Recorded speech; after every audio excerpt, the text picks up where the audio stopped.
Bienvenidas y bienvenidos a una nueva emisión de Aquí se piensa Chile. Estoy en la Casa Central de la Pontificia Universidad Católica de Valparaíso.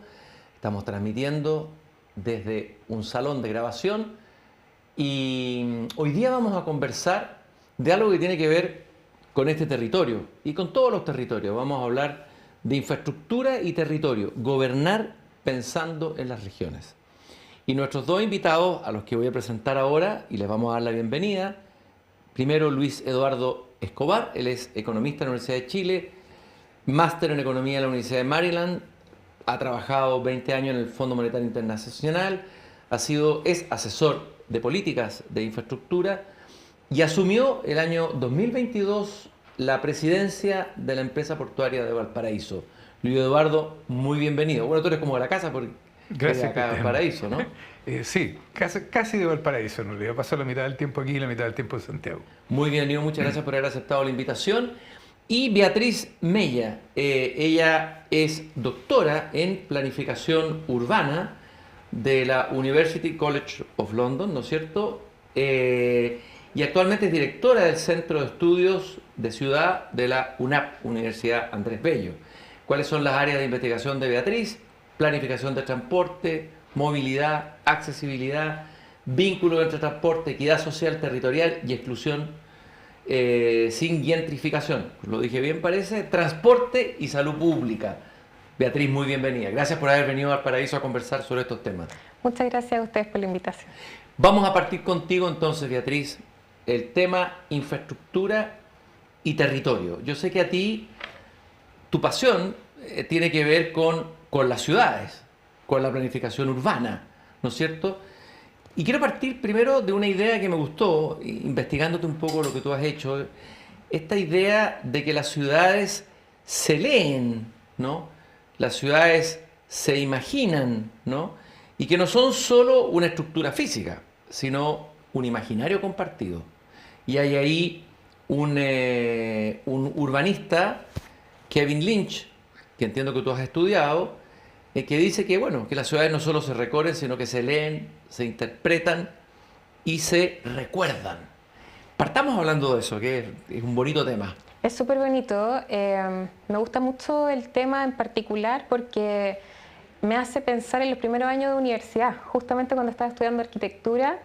Y yo creo que las palabras de Kevin Lynch me hacen mucho más sentido hoy día, 20 años después, cuando he conocido más los problemas de la ciudad y me doy cuenta en realidad de cómo este imaginario colectivo, esta idea de que la gente construye las ciudades, de que la gente construye realidades, es particularmente importante como para poder entender cuál es el fenómeno y cuáles son los problemas que hay que solucionar.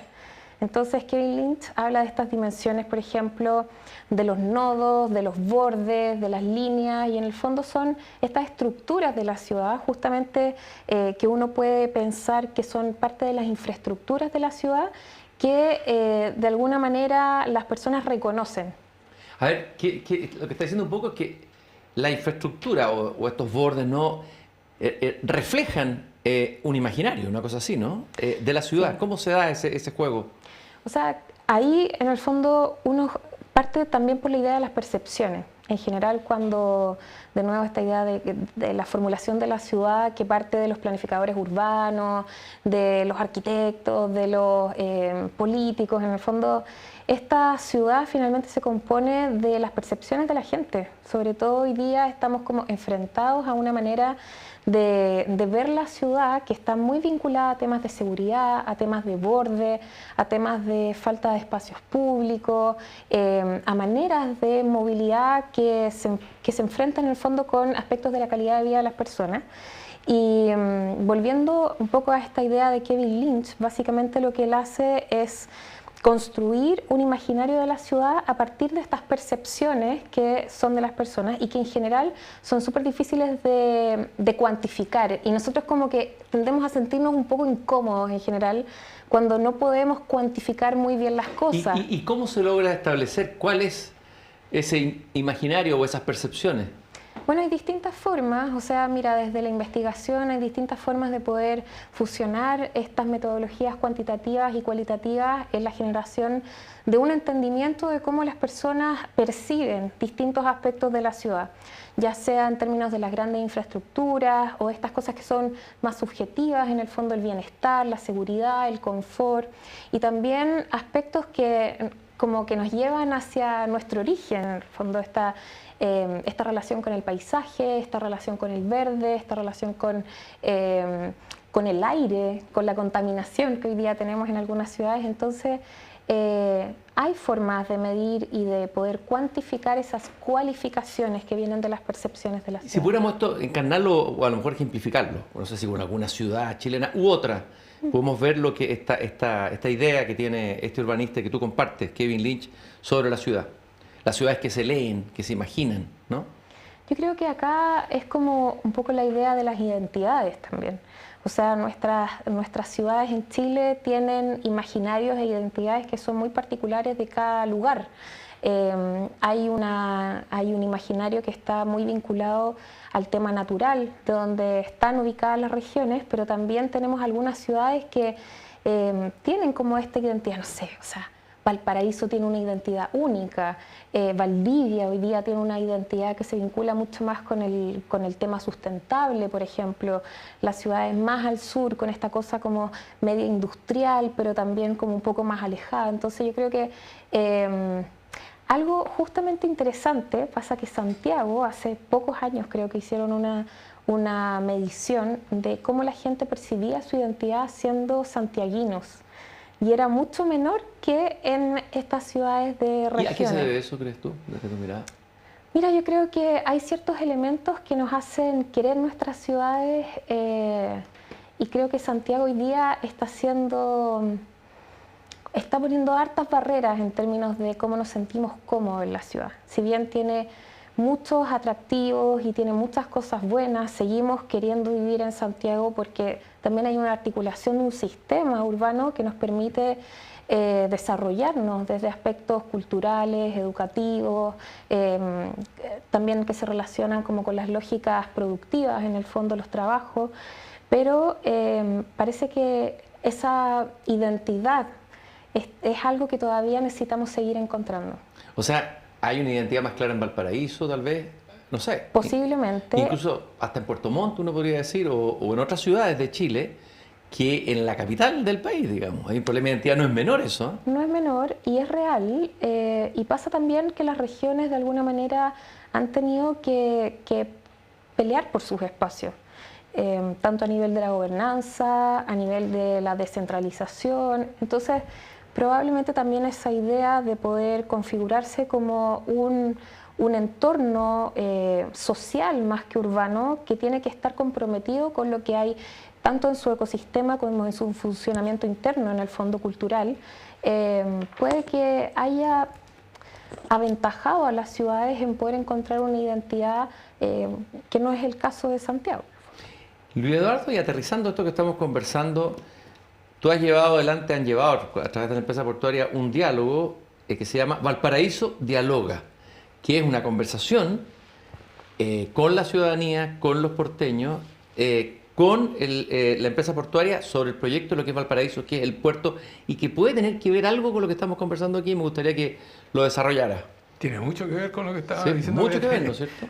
Quizás podría contar la iniciativa en qué Tal vez consiste. volver atrás en una cosa que dijo Beatriz que yo creo que es importante. Yo creo que ciudades como Valparaíso, Antofagasta, Valdivia, Temuco, en fin, Concepción también, Concepción Talcahuano, tienen una cierta identidad porque también son asibles. O sea, la población de estas ciudades es lo suficientemente grande como para que sean ciudades y tengan la provisión de servicios y qué sé yo, pero también son lo suficientemente pequeñas como para que uno se sienta porteño caminando el puerto, caminando Concepción, caminando Antofagasta, yendo a la playa, a la esquina, etc. En cambio, Santiago es una ciudad inasible, tiene casi 8 millones de habitantes a esta altura del partido, y entonces es mucho más fácil sentirse qué sé yo, de Puente Alto o de Maipú. Hay varias ciudades dentro de la Hay ciudad, varias ¿no? ciudades dentro de Santiago. Entonces yo creo que sentirse de Santiago es muy difícil, porque yo en lo personal he pasado por Maipú muchas veces, he estado en la plaza y qué sé yo, pero no conozco Maipú. No soy de ahí, entonces no me siento, es difícil sentirse santiaguino así, es demasiado abstracto. Y yo creo que mucho de la calidad de vida de las ciudades tiene que ver con ese sentido. Yo creo que los municipios pequeños en ese sentido son útiles. Que el alcalde y el municipio sienta de que hay una comunidad a la cual él está sirviendo o ella está sirviendo.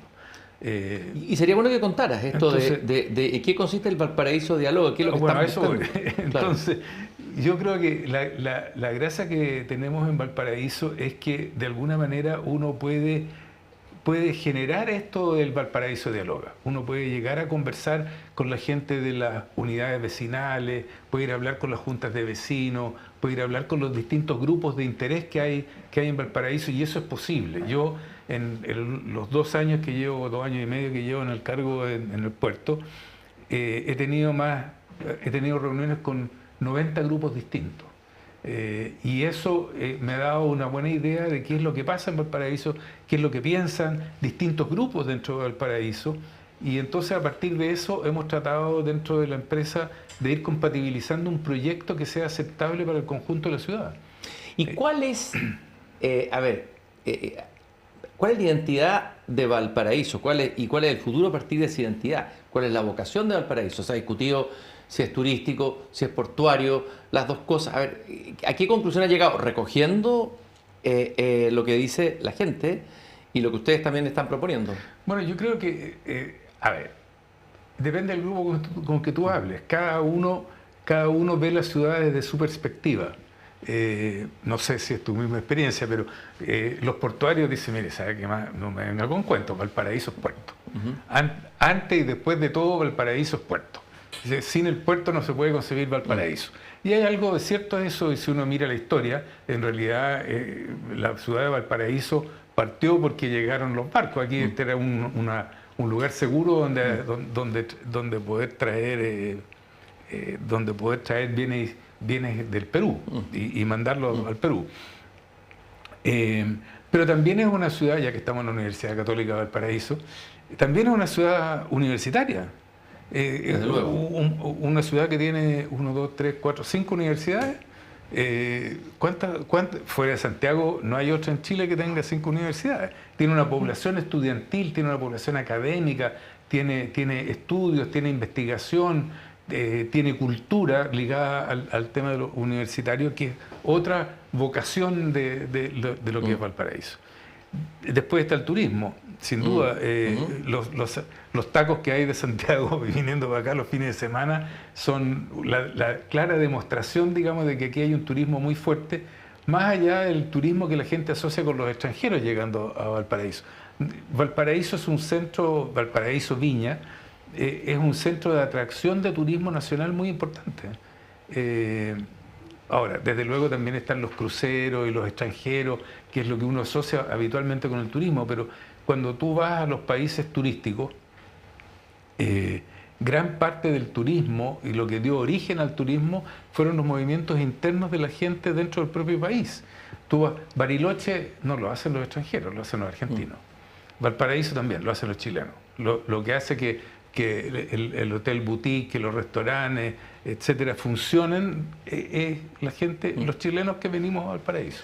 Beatriz, yo te iba a preguntar algo y después, que es que escuchándolo a él, yo entiendo, uno se imagina que construir una ciudad o hacerla es algo que se hace con planos, con maquetas, algo decías tú al comienzo, en las oficinas de los arquitectos, de los urbanistas, pero en realidad la ciudad se hace en conversaciones, ¿no es cierto?, en conversaciones de todo tipo, técnicas, políticas, ciudadanas, etc. ¿Cuál es la diferencia del enfoque y la mirada, esas dos miradas distintas de cómo se hace una ciudad? Bueno, yo creo que justo quería meter la cuchara en eso porque me parece súper interesante esta aproximación de poder generar esta identidad como a partir de las individualidades de los distintos grupos. Y el desafío es cómo ir generando esa identidad donde converjan esas ideas, porque en el fondo también podemos entender cuáles son las motivaciones, las experiencias, como en el fondo también qué es un poco cuáles son las preocupaciones de cada uno de los grupos, pero para ser ciudad al final tenemos que llegar a algún tipo de acuerdo.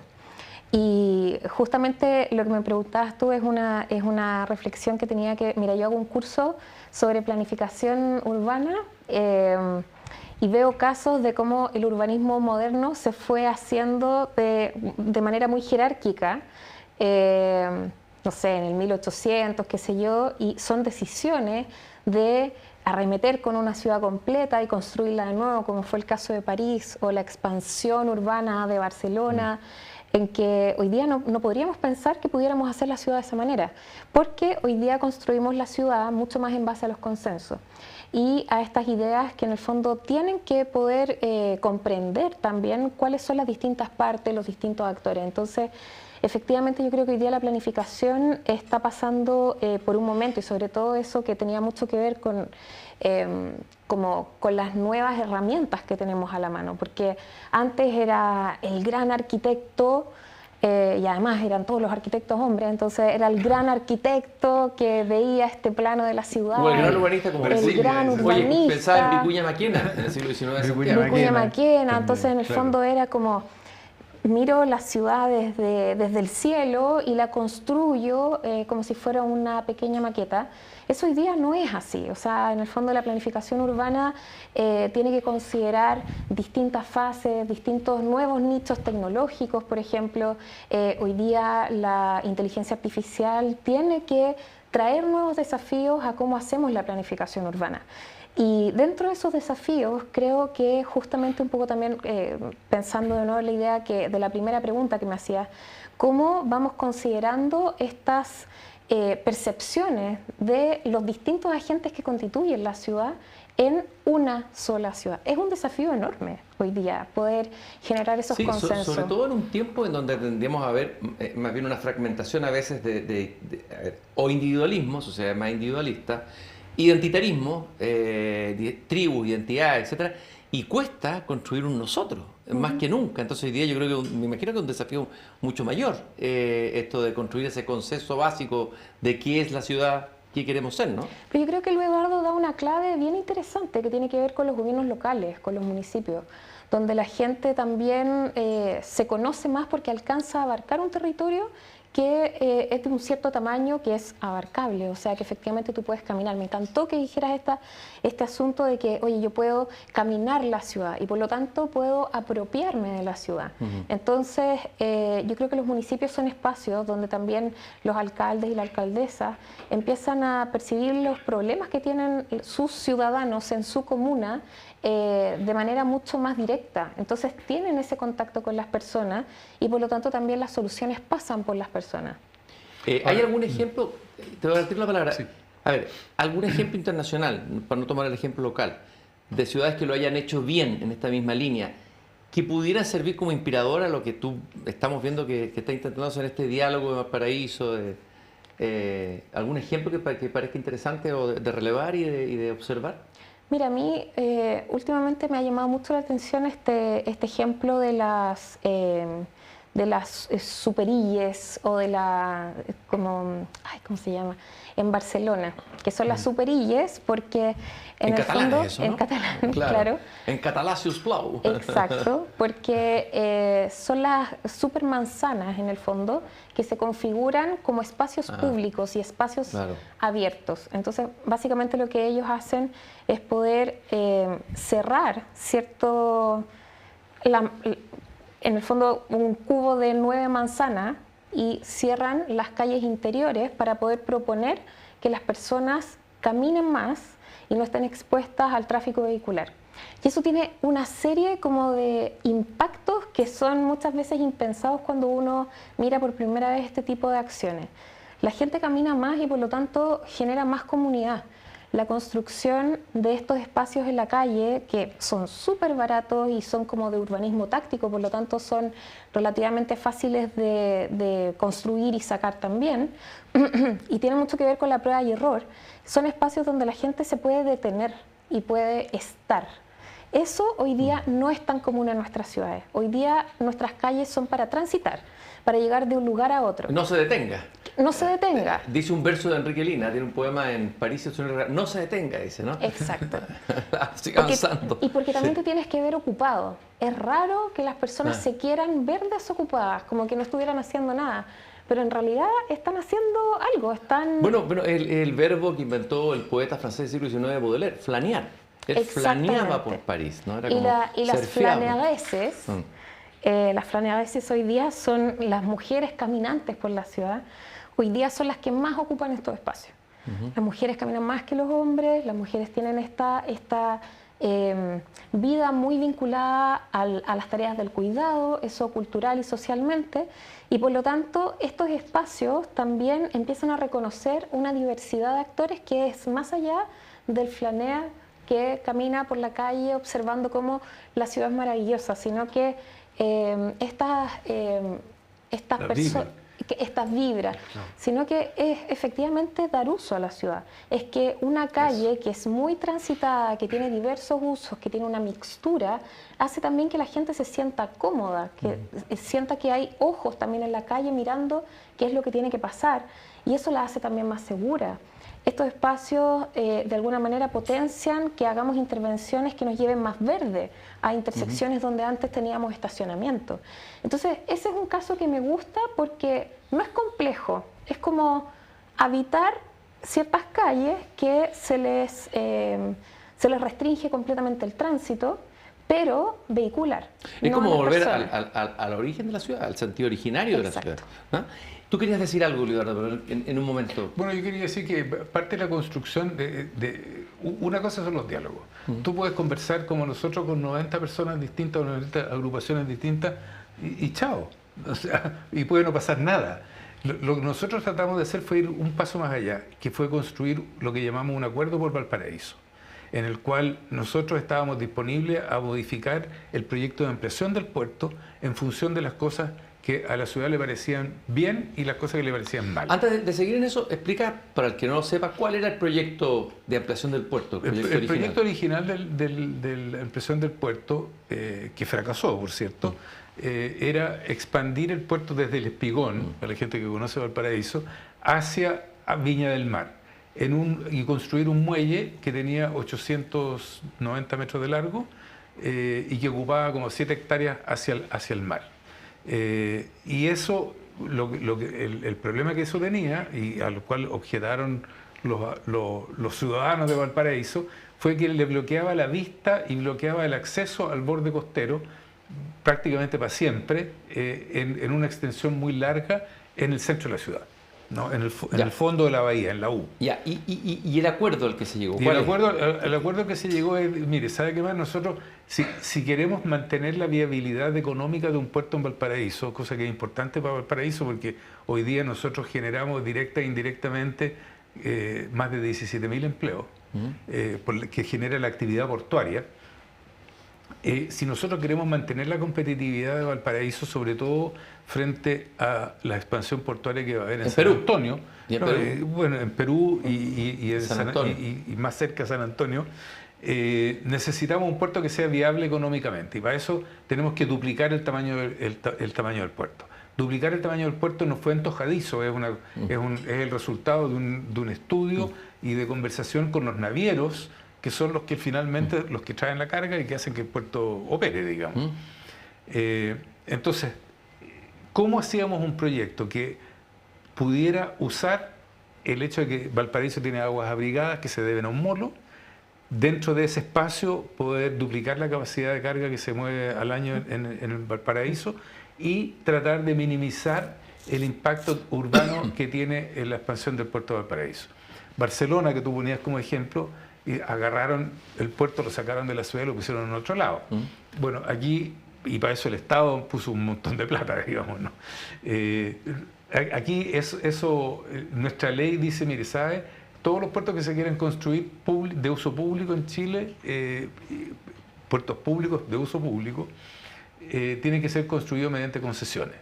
Entonces tú tienes que, no es cosa de que voy a agarrar el puerto y lo voy a poner en cualquier parte, sino que tengo que ver cómo con lo que tengo hago lo mejor posible. Entonces ese equilibrio, tratar de buscar ese equilibrio, En eso consistió este acuerdo por Valparaíso, en el cual está el gobernador, el alcalde y 70 representantes de la comunidad de diversa índole, desde juntas de vecinos hasta asociaciones gremiales. ¿Y cómo quedó ese acuerdo? ¿Qué va a pasar con el puerto? Bueno, el acuerdo para nosotros constituye un compromiso de cómo vamos a hacer la ampliación portuaria, y nos estamos en este momento en el Tribunal de la Libre Competencia, que tiene que aprobar el modelo de negocio. Estamos en un proceso de evaluación ambiental al cual tenemos que responder ahora de aquí a fin de año, y en la cual explicamos cómo va a operar esto. Eso implica que, si bien no vamos a construir este muelle enorme frente a la ciudad, vamos a ocupar la playa San Mateo para usar un área de acopio, vamos a construir un muelle de crucero y vamos a extender el muelle que actualmente opera TPS en 120 metros lineales más, de forma tal de que puedan haber simultáneamente en el puerto de Valparaíso 3 barcos portacontenedores de 360 metros cada uno. ¿Cómo ves tú como urbanista este proyecto? Así con harta libertad, tu mirada. Lo que pasa es que nunca me he sentido con tanta libertad de hablar sobre el puerto de Valparaíso, porque siento que es tan propio de los porteños. Así que ahí siempre he tenido como cuidado en relación a lo que digo. Pero alguna mirada urbanística de esto, de lo que estamos Sí, hablando. mira, yo creo que acá es bien interesante que se haya hecho ese ejercicio de poder preguntar en el fondo cuál era la visión de cada uno de estos grupos. Y justo mientras tú comentabas cuál había sido el resultado, pensaba también que en general estos diálogos mucho tienen que ver con lo que uno quiere. Mi grupo necesita, o mi grupo quiere, o cómo yo quiero ocupar el espacio, y no tanto en relación a cuánto estoy dispuesta a transar. Entonces, ahí creo que ese equilibrio muchas veces en la participación cuesta mucho. Y en general lo que hacemos o lo que hemos hecho en el último tiempo, sobre todo en el centro y también con otros investigadores, es generar proyectos de investigación-acción, en el que vamos entendiendo cuáles son estas percepciones de los distintos grupos, pero la decisión se toma un poco de manera conjunta. Y ellos están obligados a tomar parte, a perder también parte de lo que ellos están demandando, y en esta lógica de poder generar consensos, no todos van a tener el 100% de lo que estaban pidiendo.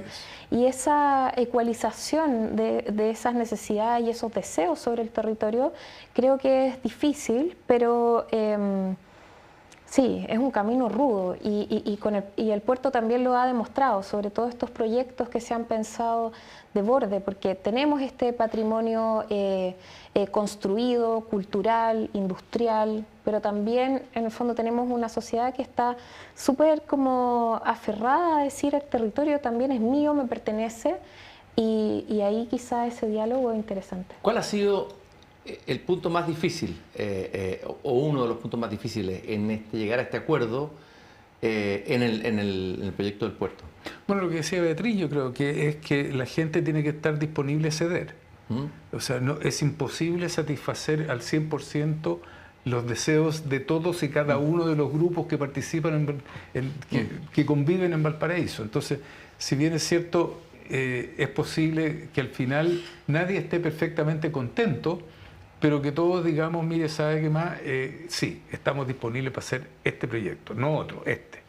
Y el proceso de conversación consistió en eso.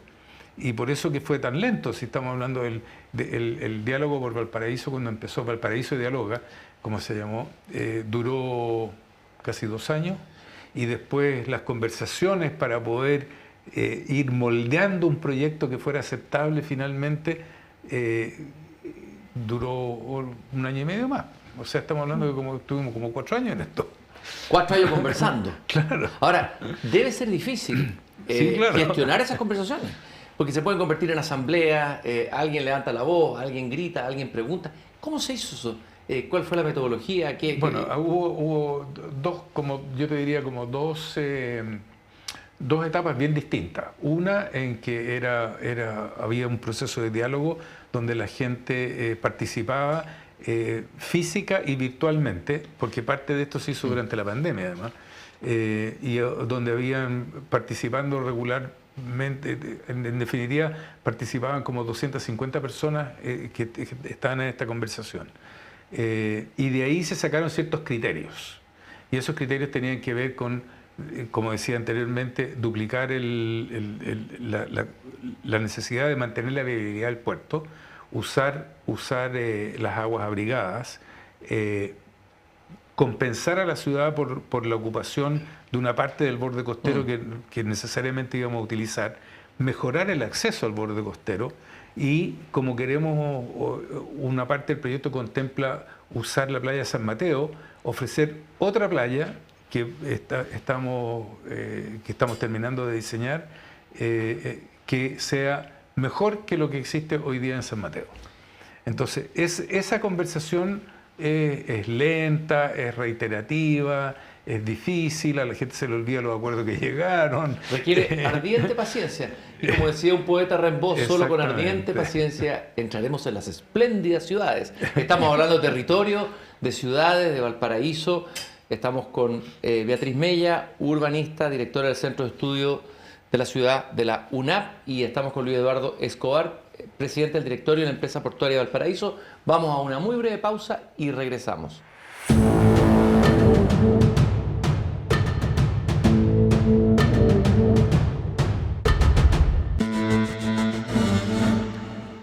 Volvemos a Aquí se piensa Chile. Estamos conversando en la Casa Central de la Pontificia Universidad Católica de Valparaíso, en un estudio de televisión, sobre el tema infraestructura y territorio, gobernar pensando en las regiones.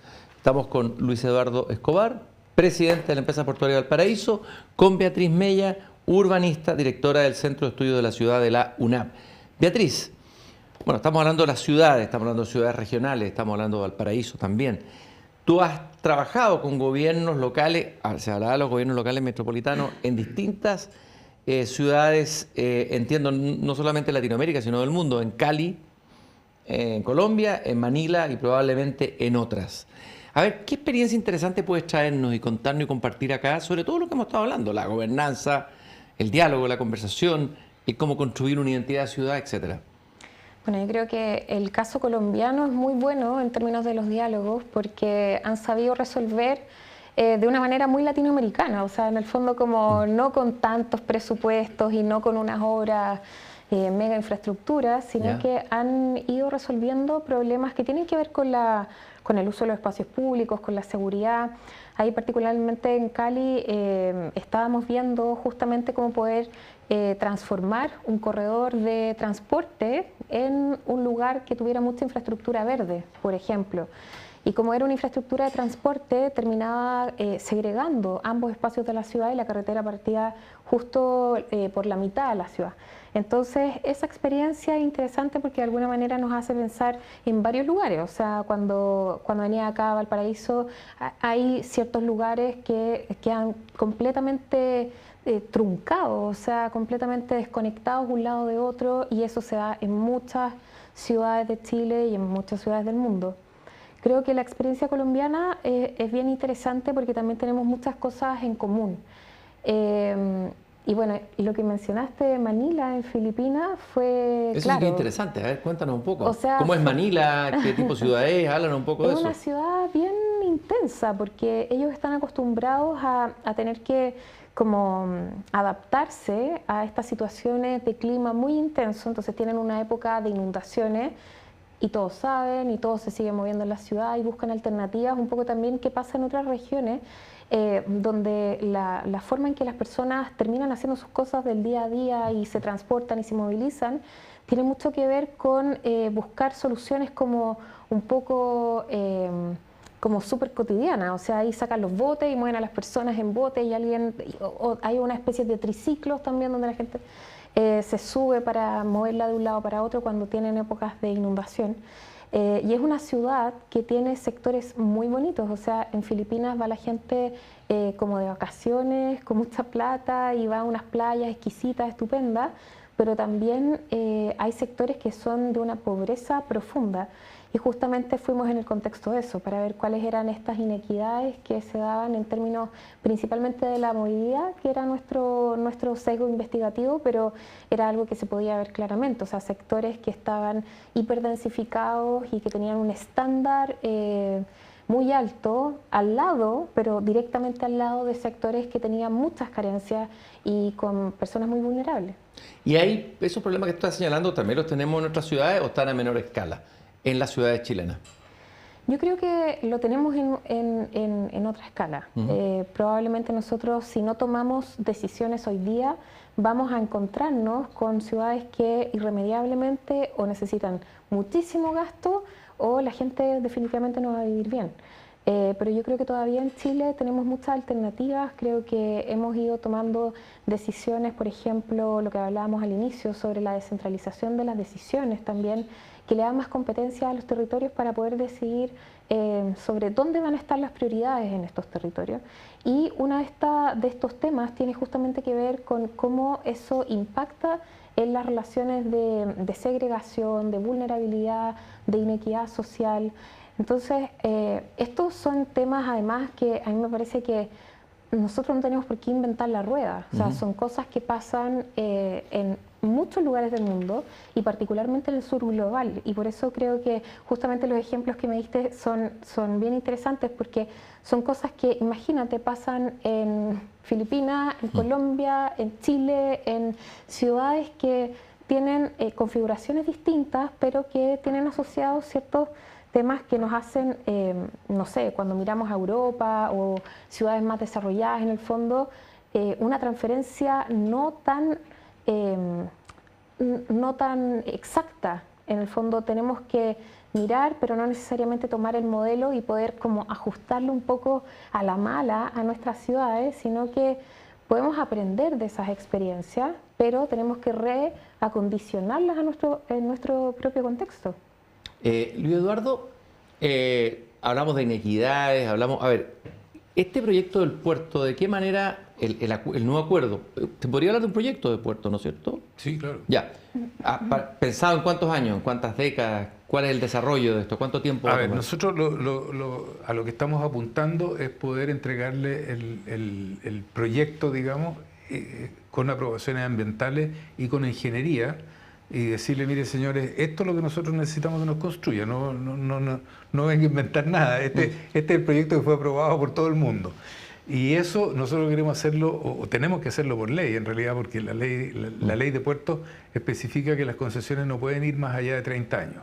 Y la concesión más grande del puerto de Valparaíso termina justamente el 31 de diciembre del 29, de forma tal que el 1 de enero del 2030 hay que entregarle las llaves de la operación del puerto a otra persona, a otra empresa, y esa empresa va a tener un periodo de 30 años para construir y operar el proyecto que estamos proponiendo.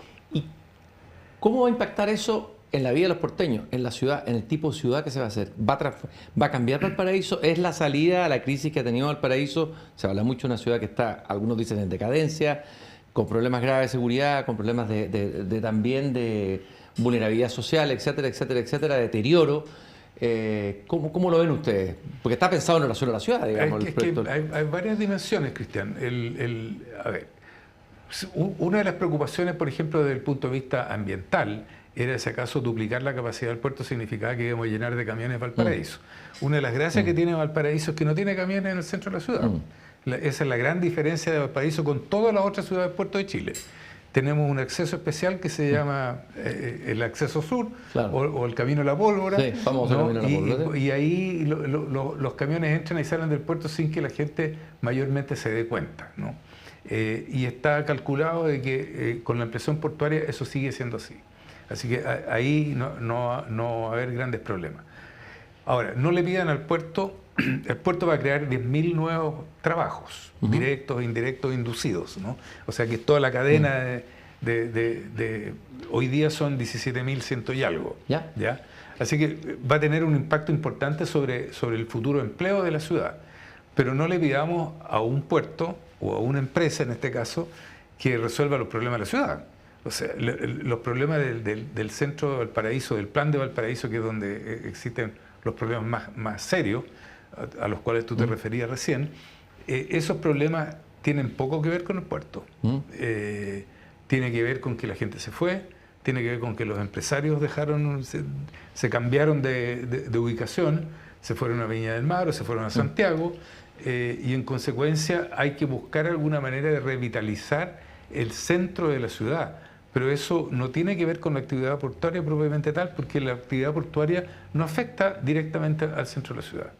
¿Cómo se revitaliza una ciudad que está, no voy a hablar, tú dices no voy a hablar de Valparaíso, pero vamos a hablar de otros modelos, que está con deterioro, que tiene problemas de delincuencia, que tiene problemas, pienso no ser una ciudad como Medellín, a lo mejor me equivoco, pero es un ejemplo que puede ser interesante, hablar de Cali. ¿Cómo se revitaliza una ciudad que a lo mejor pasa por una etapa agonal o agónica? Hay ejemplos interesantes que dan esperanza de lo que se puede hacer o revitalizar una ciudad, recuperarla, por decirlo así. Bueno, sí, yo creo que esa pregunta es demasiado complicada hoy día. O sea, ojalá tuviéramos la clave exacta de cómo hacer una recuperación. Yo creo que no hay, en el fondo, una única respuesta para todas las ciudades, pero sí efectivamente, por ejemplo, lo que tú mencionas de Medellín ha sido un buen ejemplo, porque los problemas sociales eran muy profundos y estaban relacionados al narcotráfico, era muy violenta. Y además, en el fondo, no era solamente un tema de seguridad, sino que era un problema de seguridad nacional. Y se resuelve primero como con intervenciones en el espacio urbano. O sea, proveyendo, por ejemplo, mejor movilidad a las personas, conectando los sectores que estaban históricamente rezagados, en el fondo, de los cerros, hacia el centro de la ciudad.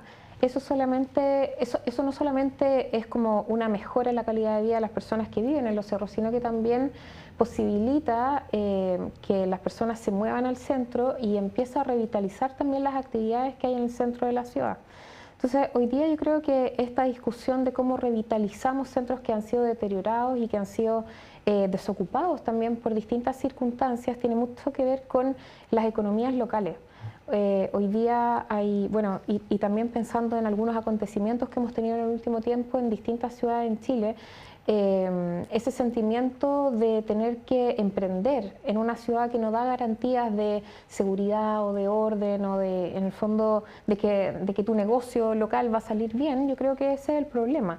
Y cuando empiezas a apoyar estas economías locales, también empiezas a revitalizar no solamente la economía, sino que también los espacios, lo mismo que hablábamos al inicio, o sea, los espacios que las calles desocupadas siempre traen ese problema de la inseguridad. Entonces, mientras podamos salir lo más posible a la calle, o sea, en el último tiempo hemos tenido, y a propósito de la pandemia, por ejemplo, cómo los locales, restaurantes, pudieran sacar las mesas al espacio público, y muchos de ellos se hicieron de las veredas y de las calles, y eso de alguna manera hizo un clic a las autoridades locales sobre cómo podían hacer más permeable este espacio privado donde se estaba desarrollando esta actividad de restaurante y cómo sacarla hacia el espacio público. Eso, o sea, creo que la revitalización de una ciudad parte por entregarle espacios seguros, caminables a las personas. O sea, creo que esos son como determinantes muy, muy marcadas. Te voy a plantear otro tema que me parece interesante, que entiendo que te interesa a ti, que es cómo integrar la naturaleza en la corazón de la ciudad. Hoy día el tema de la naturaleza, la revinculación con la naturaleza es tremendamente importante. Además está asociado al tema del cambio climático, ¿no?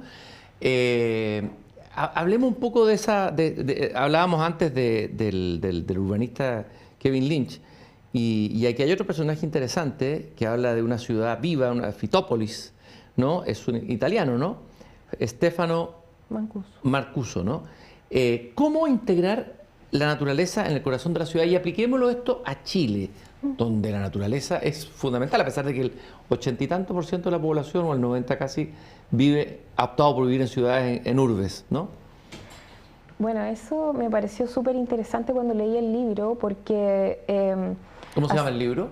Fitópolis. Fitópolis. Justamente porque era una manera de aproximar el problema de cómo generamos ciudades más verdes, pero desde una perspectiva histórica primero, situaba el problema en el fondo haciendo un repaso por cómo habían sido concebidas las ciudades inicialmente y cómo eso nos puede ayudar. Pero no solamente como desde una percepción utilitaria, yo creo que no es como la idea de revisitar la naturaleza para que sea solamente fuente como de uso utilitario del ser humano, sino que es un espacio que también nos propone una nueva forma de habitar, de vivir, o sea, está más que comprobado que las personas tienen mejor calidad de vida cuando tienen más verde, o ven verde, o pasean por el verde, o tienen una aproximación con la naturaleza que es como algo cotidiano. Entonces, hoy día hemos pensado en estos techos verdes, en las fachadas verdes, y como un poco, pareciera que fuera como una medida un poco forzosa de tener verde en la ciudad. Pero también tenemos algunas acciones que, de nuevo, volviendo a lo local, volviendo a las comunidades, volviendo a poner atención en esos como actos que hacen algunos grupos de personas que son fundamentales, personas que han ido a plantar árboles, no sé, al Cerro Blanco, o personas que han puesto árboles en contenedores y que los mueven para hacer ver la diferencia que se genera en el espacio solamente por la presencia de ciertos árboles y ciertas como plantas de alguna manera como de cierto tamaño. Entonces, estas acciones no son porque sí, finalmente yo creo que nosotros esperamos tener espacios que puedan estar acondicionados para que podamos estar bien en el espacio público. Es como algo muy, que me parece como muy de sentido común.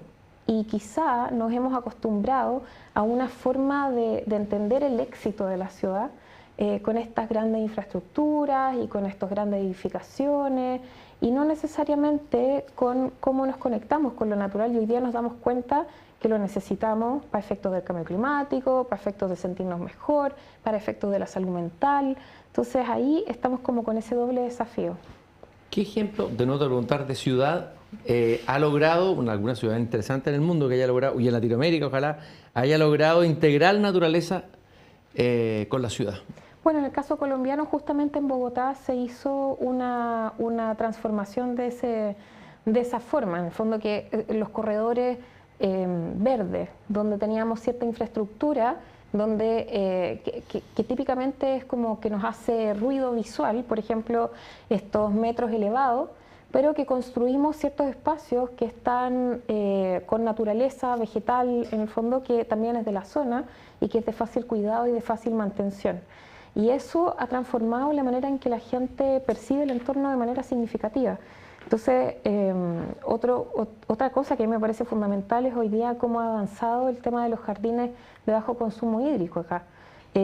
Acá en Chile, pero particularmente en la región metropolitana, donde no tenemos tanta lluvia y la mantención de las especies vegetales es complicada, estos espacios de bajo consumo hídrico justamente son una manera como de apropiarse del contexto y de la falta de un recurso, pero aprovecharlo en torno a la generación de espacios naturales. Luis, ahora tú querías decir algo sobre este punto. Yo creo que hay ciudades que han hecho cosas bien interesantes en materia de verdor, digamos, de ponerle verde a la ciudad, ¿no? Desde luego, si uno mira hacia atrás en la historia, te encuentras con ciudades como París, por ejemplo, que tiene el Bois de Boulogne, que está... no es un parque, un pulmón. Es un pulmón verde de la ciudad, era un coto de casa, o sea, sí, son muchas hectáreas disponibles para la ciudad. El Central Park en Nueva York. El Central Park en Nueva York.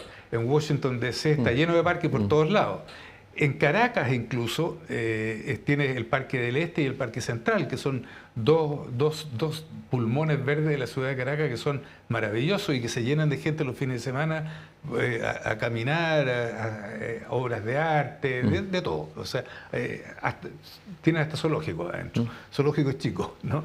En fin, entonces hay cosas que se pueden hacer. Nosotros aquí en el caso de Valparaíso estamos involucrados directamente en el desarrollo del Parque Barón, que va a ser el parque más grande de la comuna de Valparaíso, 2 hectáreas al borde del mar, donde está la bodega Simón Bolívar, y que hoy día se está trabajando, y una parte, el acceso a todo eso lo van a entregar ahora en septiembre, y en diciembre o enero del próximo año ya va a estar el parque terminado. Entonces ahí tienes 2 hectáreas adicionales que Valparaíso hoy día no tiene, ¿no? Entonces ahí hay cosas que, digamos, que con un poco de imaginación Y también hay que meterle plata, eso no cabe ninguna duda. Estamos hablando de la gracia del Parque Barón, cuesta como 23.000 millones de pesos. No es llegar y hacer un parque, pero con árboles, con pasto, con lugares donde la gente puede practicar skate, puede caminar, donde esperamos que puedan tener restaurantes y lugares de esparcimiento. En fin, donde las propias universidades se puedan instalar eventualmente dentro de la bodega. Ahora, estamos hablando de Valparaíso. Quiero que la gran naturaleza de Valparaíso es el océano, ¿no es cierto? El mar que tiene enfrente. Esa es la otra cosa. Y hay un poeta mexicano, perdón que cite tanto los poetas, pero son mi fuente, José Gorostiza, que tiene un verso que dice: no es agua ni arena a la orilla del mar. A ver, qué bonito ese verso. No es agua ni arena a la orilla, y ahí sigue, la orilla del mar. Por el resto no me lo sé. ¿Cuál es la relación? ¿Este proyecto del puerto ha pensado la relación de la ciudad con el mar? Sí. ¿Y cómo la ha pensado? Eso me interesa. Yo te decía que al principio que el proyecto inicial era prácticamente 1 kilómetro de largo, 890 metros de largo de muelle. ¿Ya? Eso lo cortamos por la mitad. Y la otra mitad, que es todo lo que comunica desde el Parque Barón, donde está hoy día el terminal de pasajeros, digamos, hasta a donde va a terminar el muelle, eso son 800 y tantos metros lineales de borde costero en que pretendemos construir un mini parque, digamos, pero donde haya áreas peatonales y haya áreas para bicicletas y lugares donde instalarse. Y pegado al final de esto va a haber una plaza que va a tener como 1.500 metros cuadrados de plaza a la cual se va a poder acceder por debajo de la línea férrea. Y un mirador que va a ser otro mini parque que va a estar en el borde, pegado al borde del muelle, y que va a dar por primera vez una vista que hoy día no existe de Valparaíso desde el mar. Hoy día lo más cercano que podemos llegar a eso es el muelle Prat, digamos. Claro. Pero aquí te vas a adentrar en el mar, 700 metros, y de ahí poder mirar los cerros de Valparaíso desde el mar. Nosotros hemos llevado a gente a pasear en lancha. Sí. Ahí se ve. En la bahía de la experiencia. Y nos han dicho: mira, es primera vez que yo veo Valparaíso desde el mar. Aparece porque Valparaíso. la gente no puede ver Valparaíso desde el mar. Entonces, de esa manera, el parque, el desarrollo del borde costero, del paseo costero, y todo eso lo estamos tratando de conectar con un proyecto estratégico de la zona costera, que abarque los 11 kilómetros urbanos de Valparaíso. O sea, desde el Mirador Viento Sur, en Playa Ancha, hasta el límite con Viña del Mar. Y ahí entonces de hecho en estos días va a haber una consulta ciudadana para que la gente nos diga: ok, ya tenemos cuáles son las áreas prioritarias, que lo hemos trabajado en consulta ciudadana. Bueno, veamos ahora específicamente qué es lo que usted quiere que haya adentro de ese pedacito. Me parece súper interesante, perdona que te interrumpa, pero sí, claro. Este modelo de la concesión en el uso del espacio público, porque no es solamente la infraestructura, no es el puerto, es todo lo que pasa en relación a las actividades que tú decías, del restaurante, del mirador, del paseo, y todo eso en el fondo es como parte del mismo paquete. Se me parece como inteligente ocupar esta herramienta que hoy día tenemos, que es el sistema de concesiones, como para poder alimentar otros usos y no solamente la construcción de infraestructura, porque cuando uno piensa en concesiones es como el aeropuerto, la autopista, claro. Y en realidad es mucho más que eso. O sea, esto es un ejemplo de cómo tú puedes establecer una relación con elementos naturales, que en otras ciudades será el río, claro, o no sé, el volcán, qué sé yo. O sea, en el fondo te da como la oportunidad de poder establecer como ese paquete que solamente se da en procesos como estos, donde hay mucha inversión y que hay una negociación también de cuáles son las ganancias para uno y otro lado. Claro. Quiero llevarlos para otro tema. Tú, Paí, algo dijiste, parece al pasar: inteligencia artificial. Inteligencia artificial y urbanismo. A ver, va cambiando la manera con estas nuevas técnicas, la manera incluso de mirar, de hacer la ciudad, de planificarla, etc. ¿Cuáles son los cambios más importantes? Y después te quiero plantear un tema como problemas que también plantea la aparición de la inteligencia artificial en la planificación urbana de las ciudades.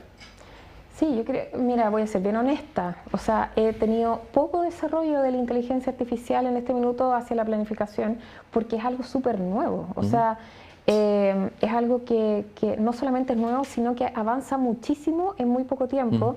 Y hoy día la manera en que conocemos hoy, pero no sé si en 6 meses más te podría dar la misma respuesta, es el uso, por ejemplo, de los drones o el uso de ciertos sistemas que alimentan la ciudad de una manera inteligente. O sea, el concepto de Smart City lo tenemos hace 30 años, pero hoy día la manera de poder gestionar y en el fondo como articular estas distintas funciones que tiene la ciudad, que en general tienen que ver con estos servicios urbanos, que son como molestos incluso, puede estar muy asociado a elementos de inteligencia artificial, como lo hacen algunas ciudades en términos de recolección de basura, de logística del delivery, de un montón de servicios en el fondo que no vemos día a día, pero que están ahí dando vuelta. Hay un tema de cómo en el fondo también podemos planificar en conjunto con estas nuevas herramientas, porque antes hacíamos la consulta ciudadana y qué sé yo, y la encuesta y el levantamiento de datos.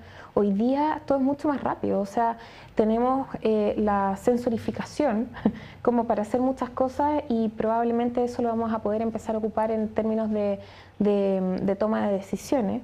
Y por ejemplo también, incluso en términos de movilidad, hace ya, no sé, 20 años existía el Mobility as a Service, y que es como esta manera de, así como uno tiene las distintas cuentas de cuando se mete a ver tele y ve como las distintas plataformas, bueno, plataformas pero pensadas para la gente de cómo se puede mover. Entonces yo creo que de alguna manera la inteligencia artificial hoy día nos pone como puros desafíos de cómo poder abordar con las herramientas que tenemos, tomar decisiones más rápido, tomar decisiones más adecuadas también, poder como no perder tiempo en análisis que para nosotros pueden funcionar muy complejos, pero que para la inteligencia artificial no. Y probablemente, un poco adelantándome a tu pregunta, ¿cuáles son esos desafíos y esos riesgos? Sí. Es que no todas las personas tienen acceso a estas tecnologías. No todos saben ocupar el chat o en el fondo como estas nuevas tecnologías, y no solo las personas, sino que las distintas ciudades. Ya hablábamos de las diferencias de Manila, Estocolmo, Londres, Santiago. En el fondo son realidades que son distintas y por lo tanto en la medida que va avanzando rápidamente la tecnología, si no nos subimos al carro vamos a quedar atrás. Claro. Y ahí está un poco quién la diseña los algoritmos que diseñan las ciudades, ¿no es cierto? ¿Quién Esa es la pregunta. esos algoritmos? ¿Quién tiene la capacidad al final de poder dar respuesta a esos problemas ocupando ese tipo de tecnología que, claro, es cada vez más accesible, pero también es compleja? Eduardo, en el puerto también la inteligencia artificial ya está cumpliendo un papel ahí. Entiendo que hay algo interesante, que son modelos predictivos de oleaje, por ejemplo, he leído, sí, y otros. Hablemos de inteligencia artificial, el puerto. Bueno, a ver, hay varios ámbitos en los cuales eventualmente se puede usar. Yo te diría que hoy día está, como dice Beatriz, bastante incipiente y quién sabe qué es lo que va a pasar en 6 meses o un año más. Pero hay muchas cosas donde sí se puede utilizar. Nosotros, como tú mencionabas, está el tema del oleaje y la predicción de lo que puede pasar en materia del comportamiento marítimo, que es muy importante para nosotros porque de eso depende de que los barcos pueden atracar o no en los muelles. Y por eso que las aguas abrigadas son tan importantes en nuestro proyecto. Eso hay que cuidarlo mucho porque ahí es donde los barcos pueden llegar y estar protegidos. El tema es que nosotros estamos invirtiendo en eso y eso nos va a permitir poder decir con varios días de anticipación de qué tamaño van a ser las olas, cuáles de eventuales marejadas y cómo comportarnos frente a eso. Otra área que es muy importante es todo lo que tiene que ver con el flujo logístico. Por ejemplo, lo ideal sería de que si tú vas a exportar fruta, que el día que eso salga de la bodega del frutero, el señor del camión sepa exactamente a qué horas tiene que llegar, dónde tiene que llegar y a quién le va a entregar el contenedor que él trae. Y lo mismo con las importaciones. ¿Qué día va a llegar el barco? ¿A qué horas va a atracar? ¿Qué contenedores tiene? ¿Cuántos camiones necesito? ¿Y dónde voy a llevar los contenedores? Toda esa cosa uno la puede planificar con inteligencia artificial y ahí es bien potente. Y otra área en la cual ya se está empezando a utilizar de alguna manera, pero nos queda bastante por recorrer, es todo lo que tiene que ver con la seguridad portuaria. La seguridad tiene que ver, por un lado, con todo lo que uno se imagina, digamos, de que no haya gente que no tenga que estar en el puerto, que esté en el puerto, la introducción de drogas y otros crímenes que ocurren dentro del puerto, donde uno podría, también estamos trabajando y hemos tenido algunas conversaciones iniciales para tratar de fortalecer todo el análisis de lo que se mueve dentro del puerto y poder colaborar con el SAC y con la aduana a minimizar entonces los temas los riesgos de seguridad. En los últimos minutitos le voy a decir a cada uno que le haga una pregunta. Eduardo le haga una pregunta a Beatriz y Beatriz a Eduardo. Una pregunta que se le ocurra, que le gustaría hacer. Entre ambos que están trabajando en relación a la ciudad en distintas dimensiones o ámbitos. Eduardo, ¿qué le harías tú a Beatriz? Pregunta y respuesta breve. ¿Ah? No, Beatriz, yo creo que uno, y me gustaría tener tu opinión sobre esto, uno de los desafíos que tiene Valparaíso, que es distinto que Medellín, es que en Valparaíso la gente se ha ido del centro. En cambio, en Medellín la gente todavía estaba ahí. La gente no se había ido, entonces comunicarlos era importante, mezclarlos y que ellos se sintieran seguros en distintos grupos. Aquí, ¿y cómo se resuelve el problema de una ciudad que está en cierto modo vaciada y que está en manos del sector privado? El 87% de los edificios del sitio patrimonial están en manos privadas. Entonces, ¿qué hacemos? Sí, yo diría como dos cosas como directamente haciendo alusión al puerto. Tú en algún momento dijiste el puerto no va a solucionar el problema de la ciudad, lo que es cierto. O sea, yo creo que es cargar con una responsabilidad enorme. Pero sí creo que el puerto puede hacer la pregunta de cuál va a ser el aporte a la ciudad, que estoy segura de que ustedes lo han pensado. Pero en cuanto a la revitalización de estos espacios del centro, y ahí creo que probablemente, no sé, hay algunas ciudades que lo que han hecho es facilitar los procesos de transformación como de sectores de oficina a sectores de vivienda, por ejemplo, o a sectores mixtos, donde se pueda acercar a la gente. Hoy día tenemos un déficit de vivienda que también es parte de la región de Valparaíso y tenemos un centro desocupado, no tiene ningún sentido. Sí. Entonces ahí a lo mejor cosas que no necesariamente apuntan al puerto, sino que apuntan un poco a la gobernabilidad actual y a los instrumentos actuales, en el fondo, de cómo los podemos modificar para que sea más fácil esa diversificación de las funciones del centro. Y ahí el puerto puede tener mucho que ver. ¿Y tu pregunta, Beatriz? ¡Qué difícil! Yo creo que no estaba preparada para hacer una pregunta yo. Pero yo tampoco. Me parece interesante cómo el puerto pasa a ser como una especie de cara visible y un potencial generador de esta identidad que conversábamos al inicio. ¿Cómo ven ustedes los años siguientes de este proyecto, de cuando ya está funcionando, de cómo la gente se va a ir apropiando de estos espacios? ¿Cómo ven ustedes que va a ir cambiando esa identidad de la ciudad en función del puerto? Mira, a ver, yo me imagino que si tenemos éxito en lo que estamos haciendo, porque siempre hay un signo de interrogación, pero estamos haciendo nuestro mejor esfuerzo. Pero si nosotros tenemos éxito, vamos a tener un borde costero que es muy distinto a lo que hoy día. Hoy día hace 50 años que la gente no tiene acceso al borde costero.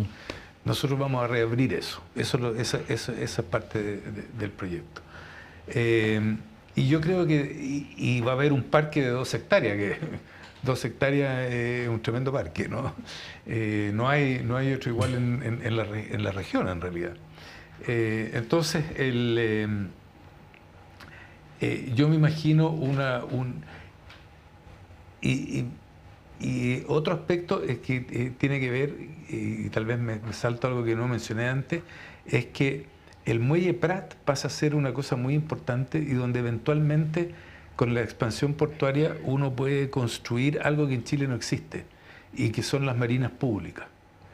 Entonces que permite, hoy día si tú tienes un velero o eres un turista que hace velerismo,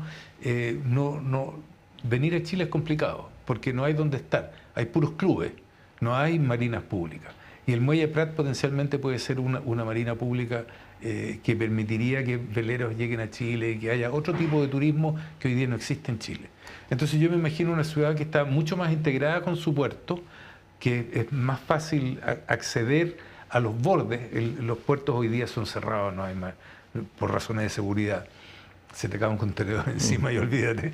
Entonces, creo que va a haber en el futuro podría haber una mejor integración, si acaso resolvemos algunos de los problemas que tú planteas, y muchos de los cuales nosotros no nos podemos meter por razones legales. Pero, ¿sabes qué? Hay una cosa sí que yo creo donde sí se puede avanzar desde el punto de vista legal y que está planteada en el acuerdo por Valparaíso, y que es integrar un representante de la municipalidad en el directorio del puerto, cosa que hoy día no existe, para poder tener permanentemente un punto de vista urbano metido dentro del puerto. Y en segundo lugar, un aporte de la actividad portuaria a la ciudad, cosa que existe en casi todos los países desarrollados del mundo, pero aquí en Chile no existe.